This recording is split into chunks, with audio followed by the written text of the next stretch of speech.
en lui grandit et ce qui cause les querelles. Amen. Qui s'est senti déjà frustré, qui demande quelque chose, la chose n'arrive pas, tu te sens frustré. Vous voyez un peu? Nous ne devons pas être comme ça. Amen.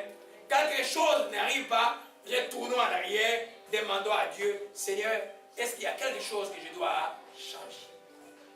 Ne soyez, parce que Dieu veut nous donner, Dieu veut nous bénir, c'est sa volonté. C'est pourquoi il a donné son propre fils mourir pour nous.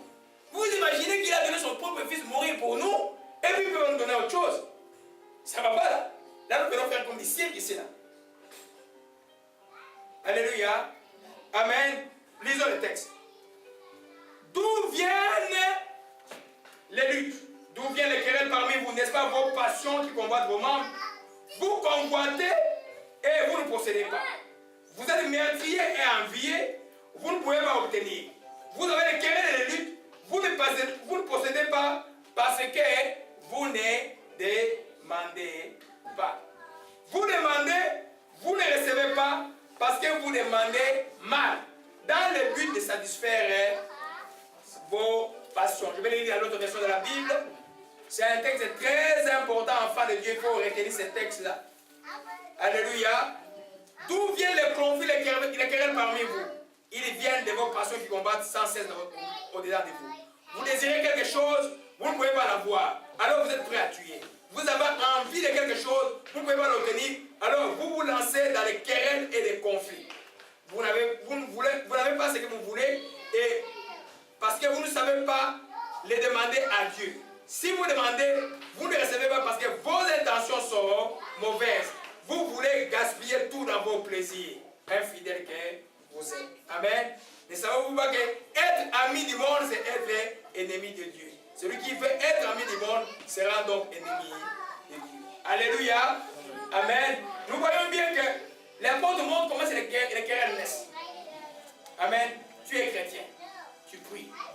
Et puis à un moment donné, il y en a, commençons par les choses, les dons. Amen. Moi, je n'ai jamais demandé des dons. Amen. Aspirez, vous pouvez demander les dons à Dieu, c'est pas grave. Et puis vous voyez un don se manifester dans la vie de quelqu'un. Dites, mais moi aussi je vais avoir les dons. Et puis vous priez. Vous ne priez pas parce que vous voulez un don pour servir Dieu. Vous priez parce que vous voulez avoir un don pour être comme l'autre. Là, c'est dangereux. Là, c'est très, très dangereux. Là, vous allez être juste dans la catastrophe. Amen. Parce que les dons que Dieu va vous donner, c'est pour les autres. Amen. Regarde, maintenant, toi, tu es en train de prier, tout ce que tu demandes pour être comme l'autre, ça ne peut pas marcher. Et ça ne marchera pas. Alléluia. Donc, les motifs, vous voyez que l'envie naît quand tu as demandé, ça n'arrive pas. Ça n'arrive pas. Au lieu de patienter, tu commences à envier l'autre. Amen. Donc, chaque fois qu'une prière traîne, l'envie est à la porte. Il guette. Il veut te faire voir, ah, regarde l'autre, mais il est bien. Non, ça c'est le diable. Alléluia. Regarde, lui, ça marche déjà. Lui, ça marche déjà. Amen. Alors, toi maintenant, au lieu de focaliser sur Dieu, tu commences à envier. Il y en a même qui prient, mon Dieu, pourquoi tu as fait pour lui? Moi, pour moi, tu n'as pas encore fait. Ça ne marche pas. Ça ne peut pas aller. Alléluia. Ça ne peut pas aller. Quand tu demandes quelque chose à Dieu, les motifs doivent être plus. Tu demandes pour toi. Tu ne demandes pas pour être comparable à quelqu'un. Alors maintenant, quand cela n'arrive pas, tu vois la personne autour de toi, des fois, elle t'a même pas regardé, dit, hey, pourquoi tu me regardais comme ça? Vous voyez, dans des villes comme New York, il y a des gens qui sont corrosés par la colère de la société. Quand tu regardes, des fois, il va te poser la question, pourquoi tu me regardes? Et puis les querelles vont sortir. Parce qu'il manque. L'envie est grande. Alléluia. L'envie est tellement grande. Alors quand l'envie est là, les querelles sont là. C'est-à-dire, il suffit que celui qui a l'envie vient te provoquer. Si tu ne fais pas attention, vous êtes dans les querelles. Alléluia. Donc, enfant de Dieu, il faut retenir une chose.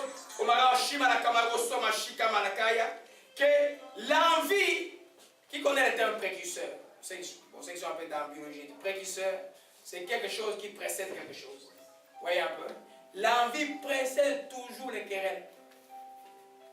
Vous allez voir que l'envie est toujours. Quelqu'un va querer à quelqu'un parce qu'il a envie de la personne. Il précède toujours les querelles. Donc maintenant, si tu veux étouffer l'esprit de querelle en toi, tu commences commence d'abord par étouffer l'esprit d'envie. Amen. C'est un esprit. Tu les chasses. Tu dis, moi, je ne vais pas envier.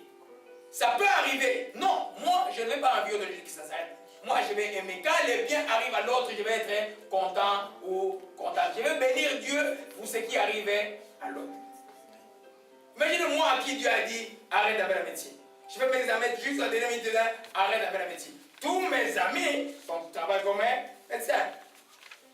Ok? Alors, dans certains cas, heureusement que Dieu les remet toujours sur mon chemin, sur le cas spirituel. Imagine-toi que moi aussi, dans les choses, dans ce que Dieu m'a appelé, je partage un peu, le travail ne marche pas bien. Le risque est fort de dire, je commence à envier mes amis. Tu vois un peu? Ça ne doit pas être ainsi. C'est que Dieu t'a appelé à faire. C'est là où se trouve la bénédiction et ton bonheur. Alléluia. Amen.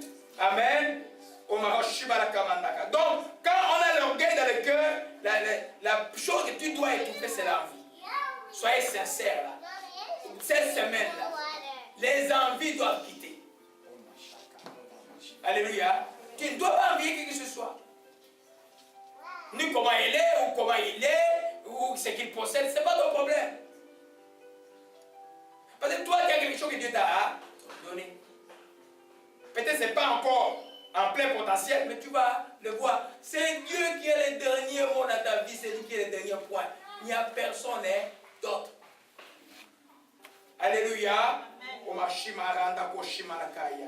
Alléluia. Alléluia, que ton nom soit béni et soit exalté. Donc, ce point de vous étonnez pas parmi les hommes non-croyants.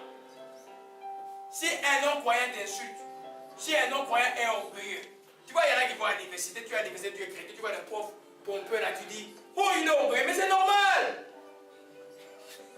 Mais c'est normal. Quelqu'un qui ne connaît pas Christ, tu veux qu'il soit quoi? Hein? Quelqu'un qui ne connaît pas Dieu, il est normal qu'il soit orgueilleux. Quand il choisit, ça s'arrange un peu et puis, c'est tout à fait normal. Laissez les gens qui vont voir la lumière et te dire que je vais être humble, c'est simplement ceux qui ont donné leur vie à Jésus-Christ. Alléluia. Donc, bonjour à Chara, Bali TC. Donc, tu verras le pompeux de toutes sortes, mais ne vomis pas dans la salle. Ne vomis pas dans la salle. C'est leur monde, c'est comme ça ils sont. Les gens qui ne sont pas sauvés sont orgueilleux. Alors quand quelqu'un qui n'est pas sauvé, qui est orgueilleux, te maltraite ou te fait quelque chose qui n'est pas normal, pardonne-le parce qu'il ne connaît pas encore la lumière de Christ. C'est comme cet oncle-là pour qui je prie, et puis il passe son temps maintenant à parler de moi. Parce que tous ces nièces et neveux sont venus à Christ. Ils disent, il faut donner une secte. Il dit, les neveux de maman Kouta a ouvert une secte au Canada. Alléluia. Amen. Gloire à Jésus-Christ, que les gens soient sauvés. Amen. Gloire à Jésus-Christ. Amen. Alors, dans Galates 5, verset 22, on va terminer par là. L'Éternel est bon. L'Éternel est bon.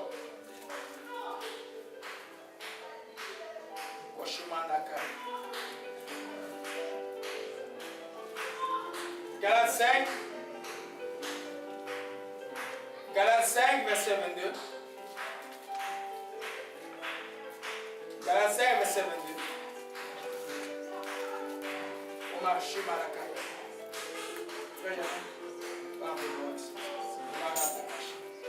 Galates 5, verset 22.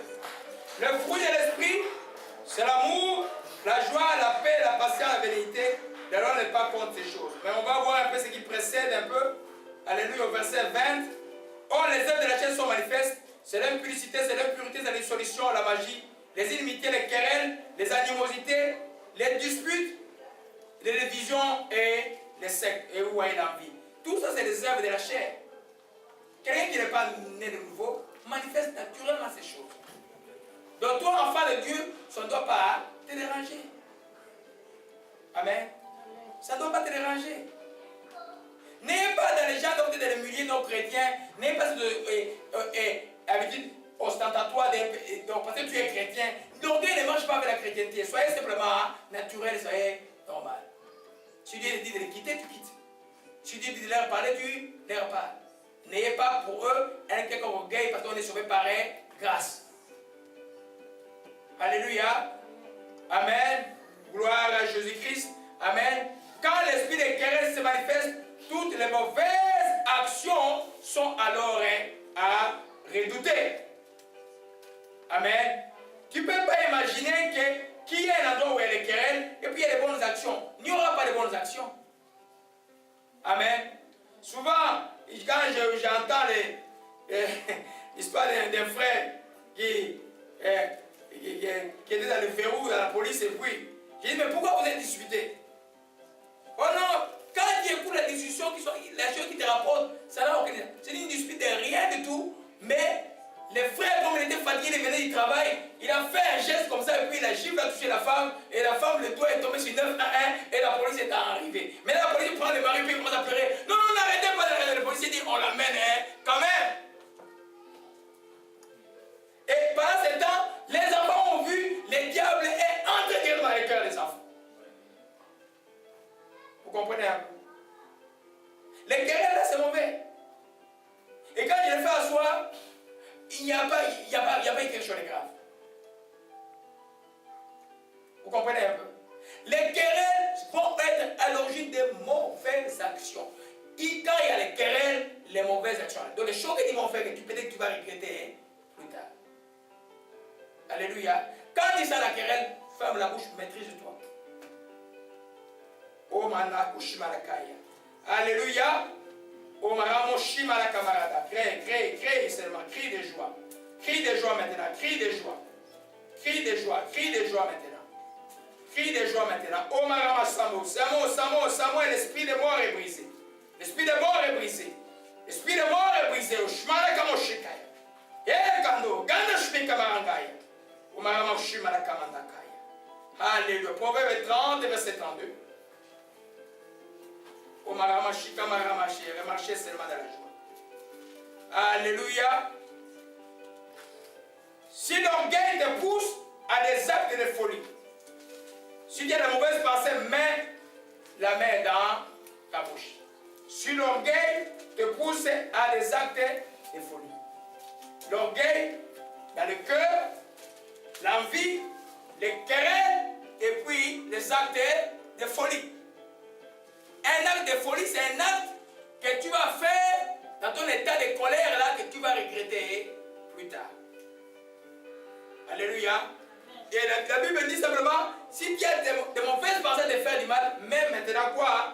Ta main sur ta bouche. En d'autres termes, ne sors aucune parole, maîtrise-toi.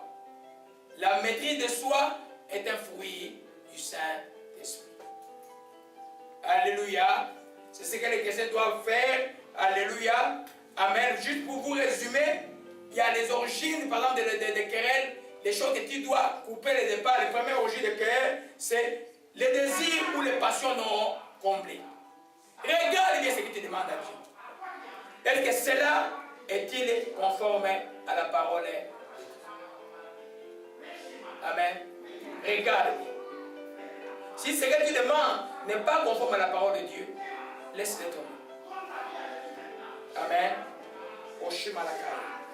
Amen.